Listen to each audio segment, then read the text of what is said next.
तो ये वाला पार्ट जो है ये कॉन्टिन्यूएशन में है। दीवार में कैद आत्मा जो कल पार्ट मैंने डाला था उसकी कॉन्टिन्यूएशन में ही वाला पार्ट है और स्टोरी जो है यहीं से आगे बढ़ेगी।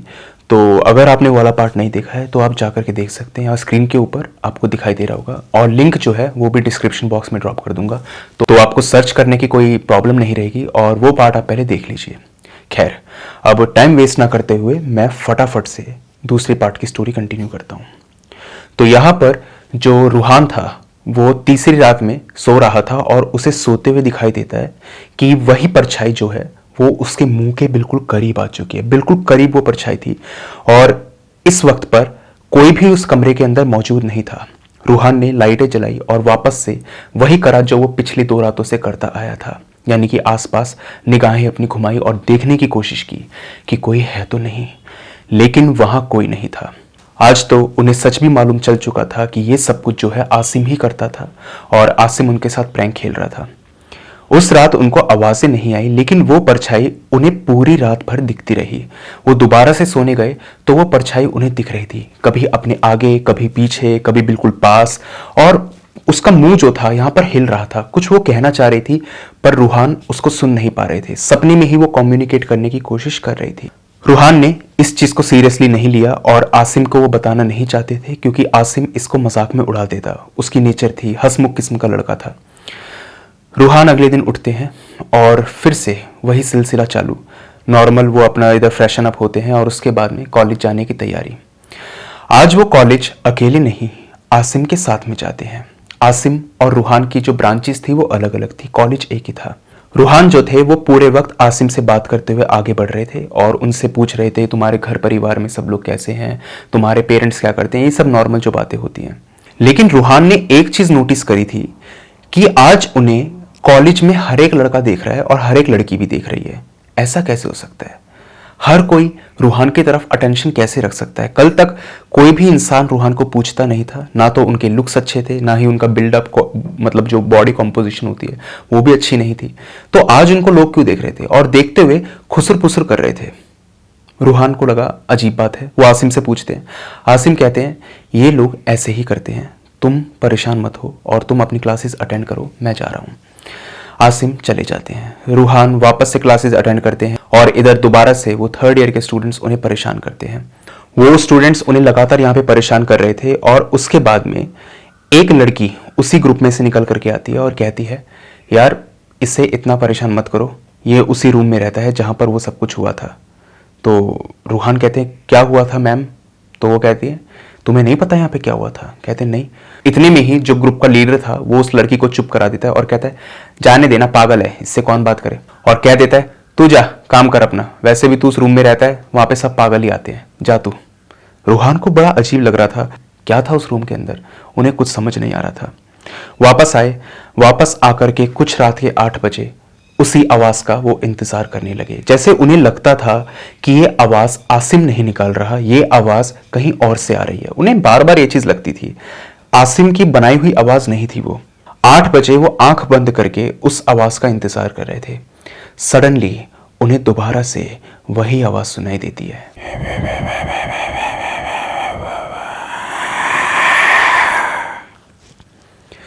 ये आवाज उन्हें जैसे सुनाई देती है वो इस बार थोड़ा घबराते नहीं और आसिम को कॉल आउट करते हैं। आसिम को कहते हैं भाई तू है क्या यार, छोड़ना यार, क्या कर रहा है, इन सब चीजों को रहने दे। लेकिन उधर से कोई आवाज नहीं आती। फिर से वो कान लगा के कोशिश करते हैं कि ये दीवार उनसे क्या कहना चाहती है। उन्हें आवाज आती है मैं तुम्हारे सारे दुख दूर कर दूंगा, तुम एक बार अंदर आ जाओ, अंदर की दुनिया बहुत अलग है, यहां पे तुम्हें कोई चैन से जीने नहीं देगा, मेरे साथ रहोगे, खुश रहोगे। ये आवाज उन्हें सुनाई देती है और वो दोबारा से डर जाते हैं। वो आसिम को बुलाते हैं और देखते हैं कि आसिम जो है वही ये सारी की सारी आवाजें अपने कमरे से निकाल रहा है। रूहान इस बार बहुत गुस्सा हो जाते हैं आसिम से और कहते हैं भाई ये प्रैंक मेरे साथ मत किया कर, मुझे ये चीज़ें पसंद नहीं है, तू जो भी ये काम करता है ना ये सारी चीज़ें मुझे अच्छी नहीं लगती, 1-2 बार की ठीक है पर ऐसे मत किया कर। आसिम कहते हैं भाई नाराज मत हो यार, मैं तो बस तेरा दिल बहलाने की कोशिश कर रहा था। कह रहा तू मेरा दिल नहीं, तू अपना दिल बहला रहा था और ये चीज़ें मत किया कर, मुझे ऐसी चीज़ें पसंद नहीं। आसिम ने कहा ठीक है भाई, आज के बाद मैं ऐसा नहीं करूँगा और तू दुखी मत हो। रूहान जब उनके कमरे के अंदर गए थे, आसिम के कमरे के अंदर, तो एक बहुत ही स्ट्रेंज चीज उन्होंने नोटिस करी कि उधर आसिम की एक भी तस्वीर नहीं थी और उधर का जो बेड वगैरह था वो बहुत ही संगवाया हुआ था। बैचलर्स का जो रूम होता है वो ऐसा नहीं होता, फैला हुआ होता है। हर एक चीज बहुत ही सटीक और बहुत ही सही तरीके से रखी हुई थी, जैसे उस रूम को कोई यहां पर पहले से सही से रखकर गया हो। और वहां पर एक नजर उनकी एक तस्वीर पे जाके अटक जाती है और वो तस्वीर एक लड़के की थी, 19-20 साल का लड़का, जो आसिम तो बिल्कुल नहीं था। आसिम से वो पूछते हैं, भाई ये तस्वीर किसकी है? तो वो कहते हैं, यार ये ना मेरे दोस्त की तस्वीर है, वो दरअसल कहीं गया हुआ है तो मैं इधर रहने आ गया था और इसी के चलते अब कुछ दिनों में वो वापस आ जाएगा तो तुझे सारी सच्चाई पता चल ही जाएगी। वो कहते हैं चलो कोई बात नहीं, ठीक है। फिर वो लोग यहाँ पर खाना खाने के लिए चले जाते हैं और लगातार जो इधर रूहान थे वो आसिम से बात करते रहते हैं, हंसते खेलते रहते हैं, बहुत खुश थे वो, उनको एक दोस्त मिल गया था। वो इधर आसिम को अपने कमरे पे इनवाइट करते हैं और दोनों ही दोस्त यहाँ पर बात कर रहे थे। और आज आसिम से वो पूछते हैं, भाई एक बात बता, इस रूम का सीक्रेट क्या है? मुझे कॉलेज में एक लड़की ने कहा कि ये रूम जो है ये अजीब है, यहाँ पर क्या हुआ था? तो आसिम कहता है, हाँ ये रूम अजीब है, यहाँ पर बहुत कुछ ऐसा हुआ है जो आम रूमों के अंदर या आम कमरों में नहीं होता। रूहान ने कहा, ऐसा क्या? आसिम ने कहा, यहाँ पर एक लड़के ने आत्महत्या कर ली थी, पंखे से लटक के वो मर गया था, वही पंखा जो इस वक्त तेरी छत पे घूम रहा है। रूहान ऊपर देखते हैं और देख करके कहते हैं, भाई मजाक तो नहीं कर रहा? कहता नहीं, मैं मजाक नहीं कर रहा, मैं सीरियसली तेरे से बात कर रहा हूँ। तो वो कहते हैं, अच्छा वो लड़का कौन था जो यहाँ पर मर गया था? आसिम कहते हैं, वो लड़का मैं ही था, मैं ही इस पंखे से लटक के मर चुका था। मेरी लाश मिली थी यहाँ पर 2 दिन बाद, किसी को कोई अंदाज़ा नहीं मैं कैसे मर गया। मुझे भी लोग बहुत परेशान करते थे। एक दिन इस परेशानी को मैंने ख़त्म करने के बारे में सोचा और मैं लटक के मर गया। बस यही तो कहानी है इस रूम की। और अब तू इस रूम में रहता है, ये रूम तुझे जाने नहीं देगा, याद रखियो। तो रूहान काफी घबरा गए, कह रहे भाई तुम मजाक कर रहे हैं ना, और ऐसा कुछ नहीं हुआ था ना? आसिम कहते हैं, देख क्लियरली तो मुझे भी नहीं पता, बस इतना मैं कह सकता हूँ, लोगों ने ऐसा कहा है कि यहाँ पर एक लड़का मर गया था। हाँ मैं नहीं था भाई, मैं तेरे सामने जिंदा बैठा हूँ, मैं नहीं मरा। और वो लड़का जो था उसका काफ़ी ज़्यादा यहाँ पे रैगिंग वगैरह होती थी, तो कहा जाता है कि वो लड़का जो था इस रूम को छोड़ के चला गया। कई लोग ये बात बोलते हैं और कई लोग कहते हैं वो यहाँ पे लटक करके मर गया। आसिम कहते हैं, देख भाई सुनी सुनाई सी बातें हैं, ऐसा कुछ नहीं है, और वो जो 3rd ईयर के स्टूडेंट्स थे ना वो तेरे मजे ले रहे थे, तो इतना सीरियस मत हो जाया कर, कुछ नहीं था। मेरे हिसाब से वो लड़का इस रूम को छोड़कर चला गया था और कोई बड़ी बात नहीं थी, कोई यहाँ पे मरा वरा नहीं है, ऐसी बस ये बातें कहने की हैं, मुझे नहीं लगता कि कोई मरा होगा। रूहान कहते ठीक है, और उसके बाद में आसिम वापस चले जाते हैं। उससे पहले आसिम उन्हें कुछ कह के गए थे। आसिम ने उनसे कहा था कि यार आज रात ही जा रहा हूँ यहाँ से और कई दिनों के बाद मैं वापस आऊँगा, तो तू देख लियो भाई मेरे रूम वगैरह को और अपना भी ख्याल रखियो। तो वो कहते ठीक है। आसिम निकल गए थे।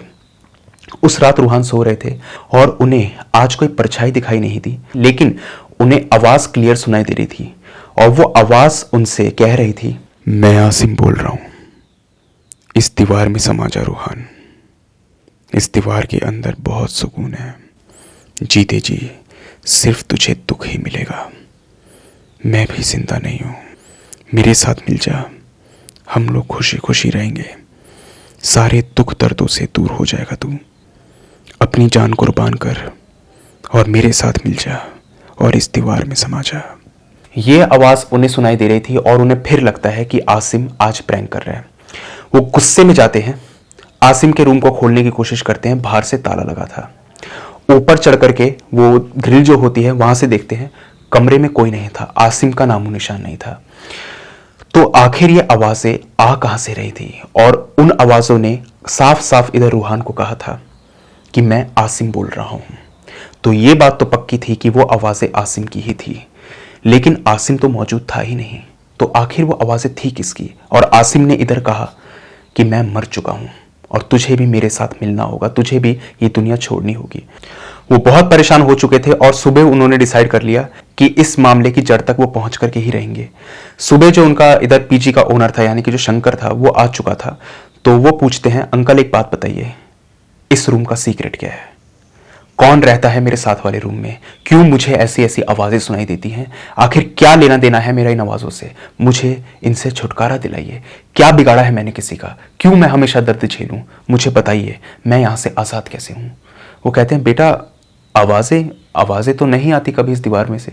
कहते हैं अंकल आप एक काम कीजिए, आप एक दिन मेरे साथ रहिए, आपको मालूम चलेगा इन दीवारों में से आवाजें आती हैं। कोई बोलता है कि इस दीवार के अंदर समा जा, कभी चीखने की आवाजें सुनाई देती हैं, कभी किसी लड़के की बोलने की आवाजें सुनाई देती हैं, कभी सपनों में कोई मुझे दिखाई देता है। आखिर है क्या इस कमरे के अंदर, क्या बिगाड़ा है मैंने किसी का। वो कहते हैं बेटा मुझे तो नहीं पता कि तुम क्या बात बोल रहे हो, लेकिन मैं तुम्हें बस इतना बता सकता हूं कि इधर एक लड़का रहा करता था जिसकी काफी रैगिंग हुई थी, और उसके बाद में एक दिन दुखी होकर के उसने यहाँ पे सुसाइड कमिट कर ली थी, और इन दीवारों पर उसने अपनी आप बीती लिखी थी कि उसके साथ यहाँ पर क्या क्या हुआ है और कितने लोगों ने उसको यहाँ पे परेशान किया है। वो बहुत दुखी था, बहुत अकेला रहता था, और इसी के चलते उसने सुसाइड कमिट करी। उसके बाद में उसका अंतिम संस्कार भी कराया गया, उसकी डेड बॉडी भी उसके घर वालों को दे दी गई थी, और इस कमरे में उसके बाद कोई नहीं रहने आया। हम लोगों ने इसका रेनोवेशन वगैरह भी कराया, दीवारों को साफ करवाया, और उसके बाद तुम ही यहाँ पर रहने आए। कुछ 2-3 महीने पहले का ही ये किस्सा है, लेकिन कोई भी इधर रहना नहीं चाहता था क्योंकि यहाँ पर एक लड़के ने आत्महत्या करी थी। तो बेटा मुझे तो नहीं पता, लेकिन मेरे पास कोई और रूम खाली भी नहीं है, लेकिन मैं जल्द से जल्द किसी रूम का इंतजाम करूंगा या तुम्हें किसी और कमरे में मैं शिफ्ट करवा दूंगा। वो अंकल वहां से जा रहे थे और जाते जाते वो पलट के कहते हैं, अच्छा बेटा एक बात बताओ, वो लड़का कौन सा था जिसने तुमसे बात करी। कहते उसका नाम आसिम है। कह रहे क्या नाम है उसका। कह रहे आसिम है और वो साथ वाले कमरे में रहता है। कह रहे साथ वाले कमरे में। बेटा कोई आवाजें तुम्हें नहीं आ रही हैं, तुम्हें मेंटल इशू है, मैं तुम्हें बता रहा हूं। साथ वाला कमरा तो पिछले 8 दिन से बंद है। इस कमरे में जो लड़का रहा करता था वो तो अपने गांव गया हुआ है। रूहान कहते हैं ऐसा तो हो ही नहीं सकता, मैं रोज आसिम से मिल रहा हूं पिछले 2-3 दिन से, और हम लोग यहाँ पर कॉलेज भी साथ में जाते हैं, सब कुछ ऐसा होता है। कहते बेटा पॉसिबल ही नहीं है, वो लड़का अपने गांव गया हुआ है, मैं उससे बात भी करवा सकता हूं, और अगर तुम्हें यकीन ना हो तो एक काम करो, तुम मेरे साथ वाले कमरे में चले जाओ। डुप्लीकेट चाबी से उन्होंने रूम को खोला और दिखाया कि बताओ यहाँ पर आसिम का है। आसिम कहीं नहीं था, लेकिन वो फोटो जिसका जिक्र उन्होंने कल आसिम से किया था वो वहां पर मौजूद थी। वो जो ओनर थे वो कहते हैं बेटा इसका कमरा है ये, और इसने अपने कमरे को पूरा संगवाया था, और उसके बाद ये 8-10 दिन के लिए गांव चला गया था। इसी का कमरा है ये, और कोई इधर आसिम नहीं रहता, और जिस आसिम की तुम बात कर रहे हो वो मर चुका है। रूहान ये मानने को तैयार नहीं थे, लेकिन इतने प्रूफ्स उनको दिखाए जाते हैं कि शंकर उनको बताते हैं कि न्यूज़ वगैरह में भी ये चीज़ आई थी कि इधर लड़का मर गया था। फोटोग्राफ वगैरह भी जब उन्होंने देखी तो वो मान गए। उनसे जो मिलने आता था वो कोई जीता जागता शख्स नहीं था, वो एक आत्मा थी। शंकर उन्हें कहते हैं बेटा एक काम करो, सिर्फ आज का दिन तुम इधर काट लो, कल मैं किसी भी हालत में दूसरे कमरे में तुम्हें शिफ्ट करवा दूंगा। एक दिन का मुझे वक्त दो, मैं इधर बाकी लोगों से बात करता हूं और देखता हूं कि कौन सा रूम यहाँ पर खाली है। रूहान कहते हैं ठीक है अंकल, लेकिन जल्द से जल्द करवाइए, मुझे नहीं पता था कि वो इंसान है कौन, मुझे अभी भी आपकी बातों पर विश्वास नहीं हो रहा, शायद मुझे वक्त लगेगा इस चीज़ को डाइजेस्ट करने में कि वो कोई जीता जागता इंसान नहीं बल्कि एक आत्मा है। रूहान काफ़ी डरे हुए थे, और उस दिन वो लगातार यही सोच रहे थे कि आज काश उन्हें ये आवाज़ें ना आए। ये सब कुछ उन्होंने अपनी डायरी में मेंशन किया था, काश मुझे वो आवाज़ें ना आए, काश मुझे वो आवाज़ें ना आए, ये सब उन्हें लग रहा था। रात 8 बजे दोबारा से उन्हें वही आवाज़ें सुनाई देती हैं।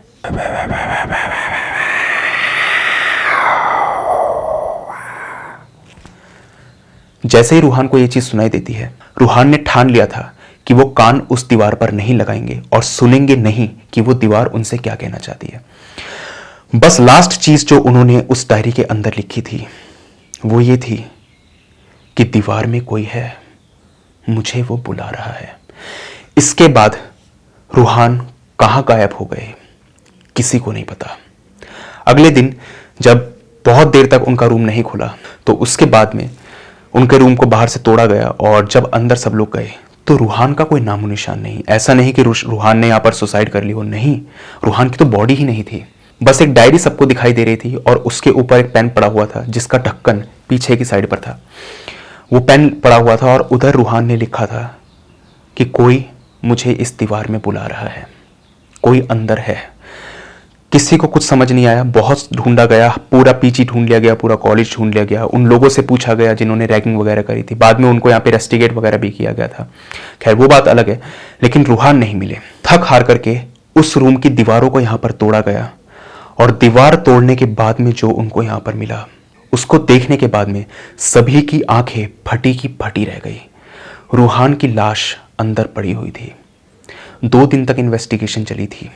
2 दिन के बाद जब किसी को भी कुछ पता नहीं चला, तब उस दीवार को तोड़ा गया और अंदर रूहान मिले। मर चुके थे वो, जिंदा नहीं थे। कोई भी इंसान नहीं रह सकता 2 दिन तक बिना सांस के, कोई जिंदा नहीं रह सकता। रूहान मर चुके थे। उनकी बॉडी भी डिकम्पोज होनी शुरू हो चुकी थी।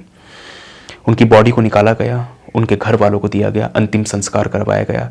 उन लड़कों को यहाँ पे रेस्टिकेट किया गया जिन्होंने यहाँ पर रूहान के साथ में रैगिंग करी थी। बाद में पंडित वगैरह को भी बुलाया गया। उस रूम को यहाँ पर जो था शुद्ध भी करवाया गया। बहुत सारे यहाँ पे पूजा पाठ वगैरह सब कुछ हुए। पंडित ने कहा भी, वहाँ के जो ओनर थे, मतलब कि जो शंकर थे, उन्हें कहा भी कि आप चाहें तो दोबारा से इस रूम के अंदर किसी को रख सकते हैं, अब ये रूम जो है सेफ है।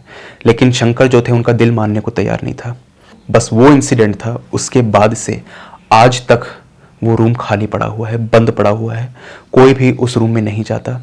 ये स्टोरी जिसने शेयर करी वो वही लड़का था जिसके रूम के अंदर यहाँ पर आसिम रहा करता था, वो तस्वीर वाला लड़का। उसने यहाँ पर पूरी की पूरी स्टोरी शेयर करी, क्योंकि जिस दिन यहाँ पर रूहान की लाश मिली थी, उस दिन वो गांव से वापस अपने रूम पर आया था। तो सारा मैटर उनके सामने ओपन हो चुका था और वो भी काफ़ी डर गए थे। उसके बाद में उन्होंने भी यहाँ से रूम खाली कर दिया था, लेकिन उस रूम में कोई प्रॉब्लम नहीं थी। लोग आकर के दोबारा से भी रहे, कोई इशू वहाँ पर हुआ नहीं। आज भी उस पीजी के अंदर जब लोग रहने जाते हैं तो उन्हें यहाँ पर 2 लड़कों की हंसने की आवाज़ सुनाई देती है, उसी रूम के अंदर से, जो रूम यहाँ पर बंद पड़ा हुआ है पिछले 10 साल से। हंसने की आवाज़ सुनाई देती है, ठहाके लगाने की आवाज़ सुनाई देती है, और इसी के साथ साथ उन्हें ऐसा लगता है कि वो रूम उन्हें बुला रहा है।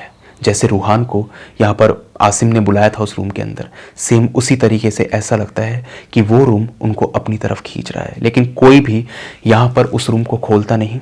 और इसी के साथ साथ जब रैगिंग वगैरह भी होती है, तब भी कोई भी गलती से भी उस रूम की तरफ अपना रुख नहीं करता, ना किसी जूनियर को वहां पर भेजने की हिम्मत रखता। विनय, जिन्होंने ये स्टोरी शेयर करी, उन्होंने कहा भी कि वो जब इधर कॉलेज से पास आउट हुए थे तो उनके जो कज़न थे वो भी इस पीजी के अंदर रहने गए। तो उन्होंने कहा कि कई लोग जो है इधर मन गढ़ंत कहानी बना रहे हैं और उस रूम के अंदर ऐसा कुछ नहीं है। लेकिन कई लोग आज भी ये बात बोलते हैं कि उस रूम के अंदर से आवाज़ें आती हैं।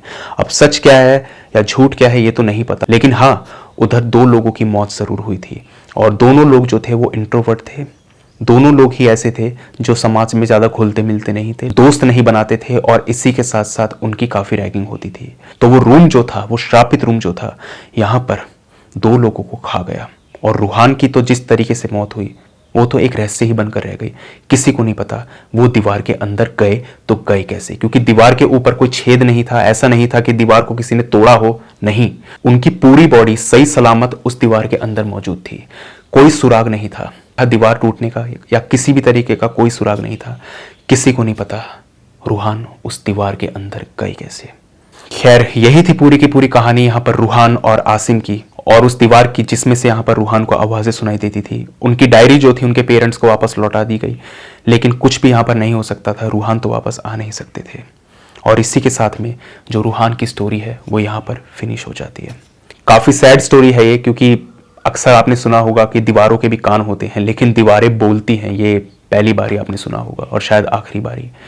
तो ये पूरी की पूरी कहानी थी यहाँ पे रूहान की, जिसको यहाँ पर शेयर किया था विनय ने, जो उन्हीं के साथ वाले रूम में रहते थे, और उनकी एब्सेंस में यहाँ पे क्या क्या हो गया, इसको सोच करके आज भी उनका दिल दहल जाता है। खैर, ये तो पूरी की पूरी स्टोरी थी। बाकी अगर आपके पास में भी कोई ऐसा ही रियल हॉरर और क्रीपी इंसिडेंट है तो आप मेरे साथ शेयर कर सकते हैं मेरी जीमेल आईडी पर, यहाँ ऊपर आपको दिखाई दे रही होगी। इसी के साथ साथ उस स्टोरी को आप मेरी इंस्टा आईडी पर भी शेयर कर सकते हैं। दोनों ही प्लेटफॉर्म्स में से जिस भी प्लेटफॉर्म पे आप कंफर्टेबल हो वहाँ पे जाकर के अपनी स्टोरी मेरे साथ साझा कर दीजिए। बस रिक्वेस्ट आपसे इतनी है कि जब भी अपनी स्टोरी को भेजें तो जितना डिटेल में हो सकता है उतना डिटेल में भेजिए, ताकि उन इवेंट्स को मैं उसी तरीके से लोगों के सामने पेश कर सकूं जैसे आपने मुझे भेजा है। अगर आपको लिखने में प्रॉब्लम है तो वॉइस मैसेज के द्वारा इंस्टाग्राम पे अपनी स्टोरी आप मुझे भेज दीजिए। जैसे ही आपकी स्टोरी मुझे मिलेगी उसके ऊपर एक दिन एक सेपरेट वीडियो मैं बना दूंगा। तो आपकी स्टोरी का मुझे बेसब्री से इंतज़ार रहेगा। बाकी आप मुझे बताइए आपको ये स्टोरी कैसी लगी। तो आज की वीडियो के अंदर तो बस इतना ही था। अब मुझे दीजिए इजाज़त, मिलता हूँ जल्द ही आपसे एक अगली वीडियो में। तब तक के लिए टेक केयर, गुड बाय।